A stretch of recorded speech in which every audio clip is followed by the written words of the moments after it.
Hey DIYers, what's going on? Mike Boards with the Mike Boards channel. Thank you for watching. We're working on a MerCruiser outdrive lower unit, and we're going to show you how to remove a seized or stuck bearing carrier. And a close-up with the inner locking ring remove. What we'll do next is hook up the puller jaws and remove that bearing carrier. Next, I took a few minutes and cleaned the workbench up. Here is the box and part number for the puller that's going to pull the bearing carrier. Down below in the comment section, as well as the description section, is a link to purchase this. What we'll do is open up the box and show you what it looks like. Here it is out of the box. There are 4 parts, and as you can see, it just slides on the top brace or mid brace, and then you've got that long bolt.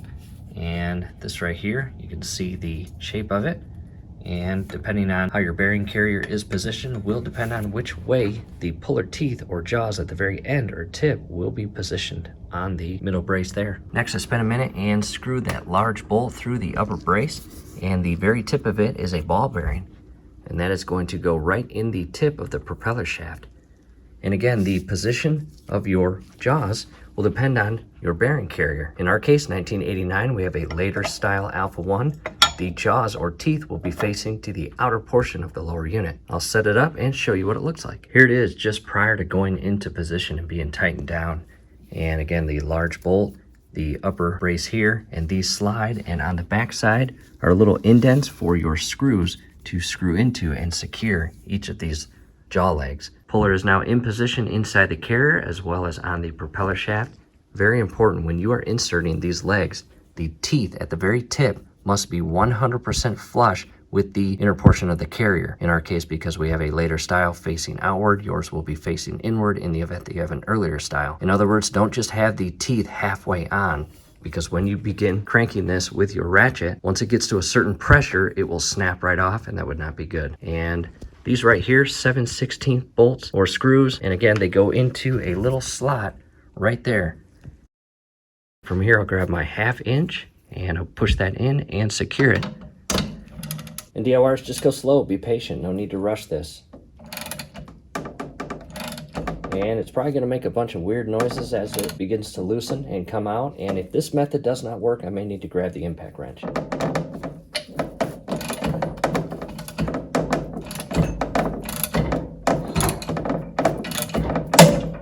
Quick update, not sure if you heard that, as I was tightening the puller, it actually cracked the outer portion of the carrier. So I took the puller off. I'm going to apply some heat, reposition the puller, and possibly shift to the impact.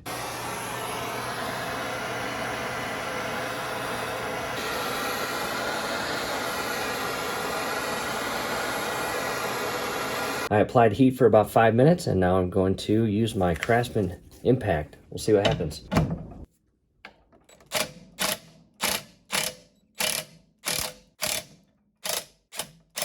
And another update, as you can see, it's not going well. But we'll continue. We got to get that out. All right, DIYers, here we go again. I'm going to transition back to the ratchet.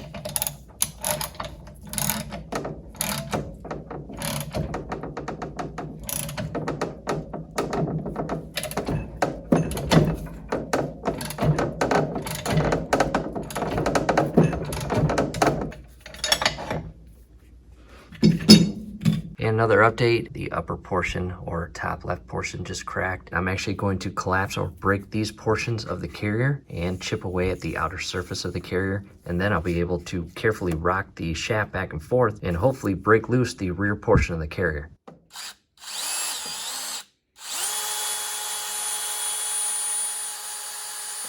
And coming in, I've drilled 2 7/32 holes. I'm going to chisel that away and collapse that portion of the carrier. And as I do this, I will again be very careful not to damage the inner thread.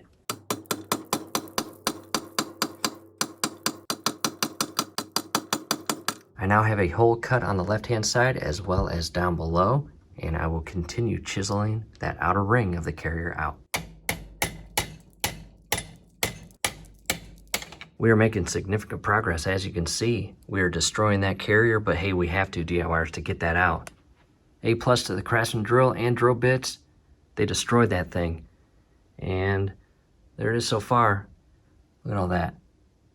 I'm going to clean up and continue. All cleaned up once again, and bent some screwdrivers and broke one in the process. Check that out. And There's the front portion or top portion of the carrier, closest to the prop. And DIYers, this is the absolute worst case scenario, literally. And in a way, I'm actually glad this happened because, hey, I get to show you the worst case scenario. And I'm going to come inside the carrier. And deep inside there, again, it is very corroded, very rusted. We're going to spray some PB Blaster, let it sit overnight.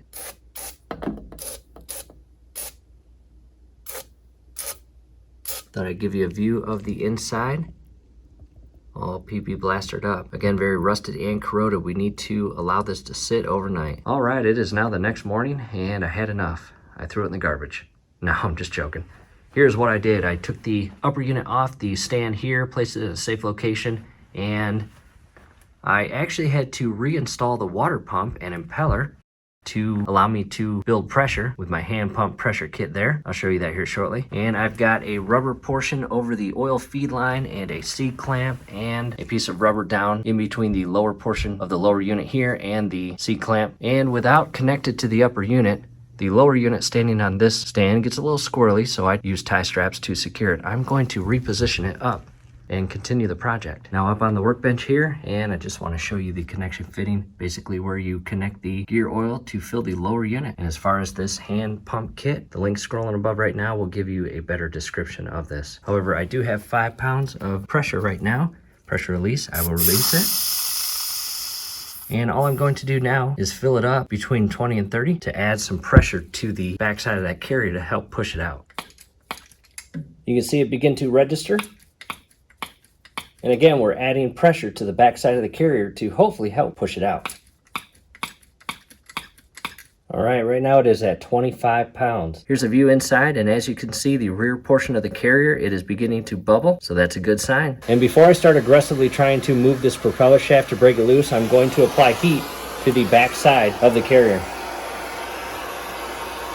From here, I really don't have much to lose. I have to get that carrier out, and I will be replacing the propeller shaft, so we're just going to bang away.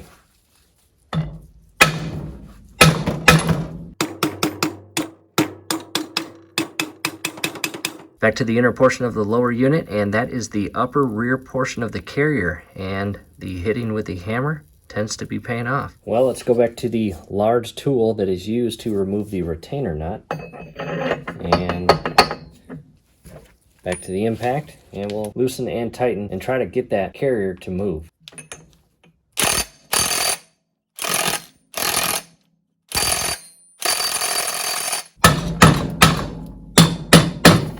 And I can hear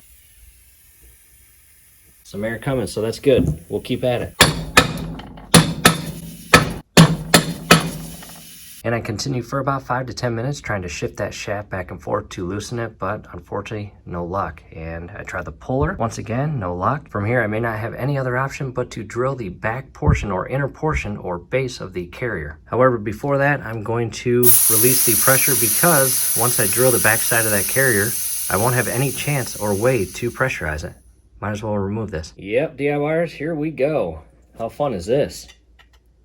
And do your best not to touch any portion of the thread as well as the case.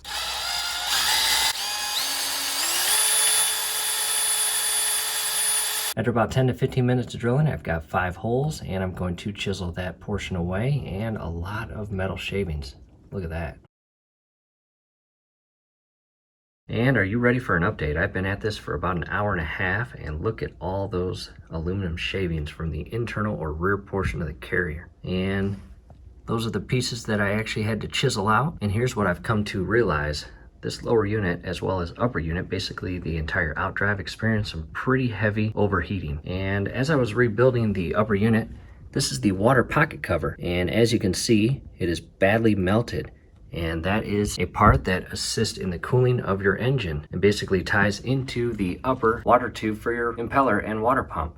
So as I was trying to remove this, what I realized is that rear and outer ring of the carrier or base of the carrier basically seized and melted in place to the case, which was terrible. I had to do some serious drilling. And again, it took me about an hour and a half. And basically what I did was made several drill points or holes. And let me scroll in here. Here's a closer view of the upper portion. What I was doing was drilling holes as close to each other as possible and then using the flathead screwdriver and hammering out the inner portion here. And that basically created a gap where I can then insert the flathead screwdriver here, give it a couple taps, and it would break this free from the case. And as you can see, I've begun to tackle this side here, and on the other side it's completely gone.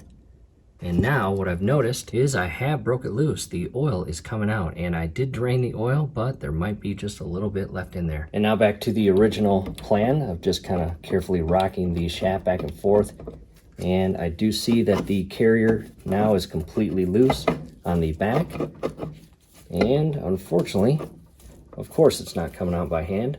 I may have to re-secure the puller. And you want to know something funny? I'm actually glad I have to re-secure this puller, so it makes me feel like I did not waste my money. And it is coming out now.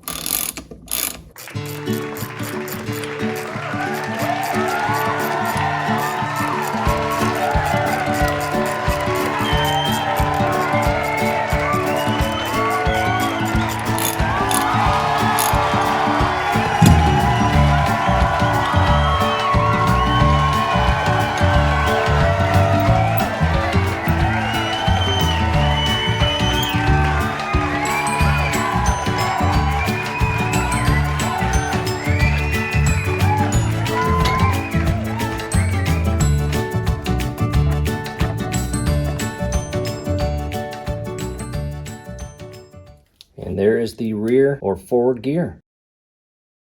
I'm just catching all this oil right now, or gear lube, with the towel. Next, I just placed a cup underneath the lower unit to catch the remaining gear lube or oil that is going to leak out.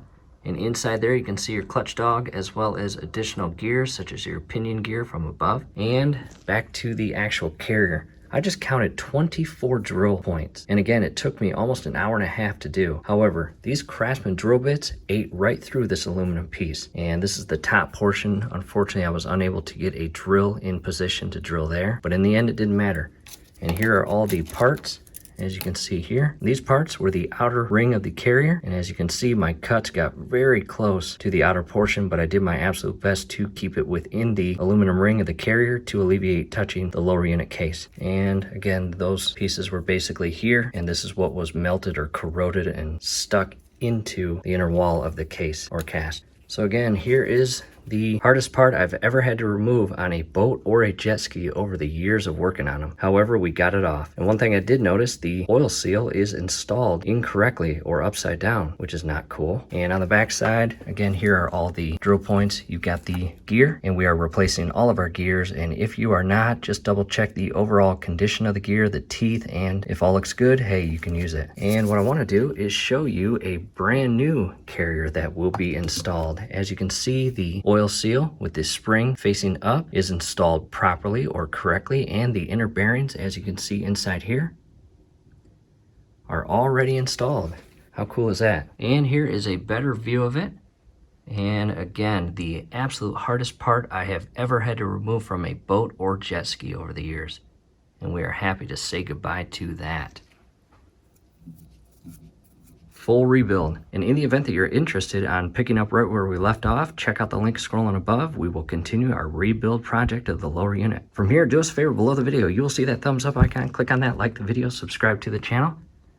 Definitely ring your YouTube bell. That would be very helpful to us. We'd really appreciate it. Thanks again for watching. And there's the inside rear portion or base of the carrier. Thanks for watching.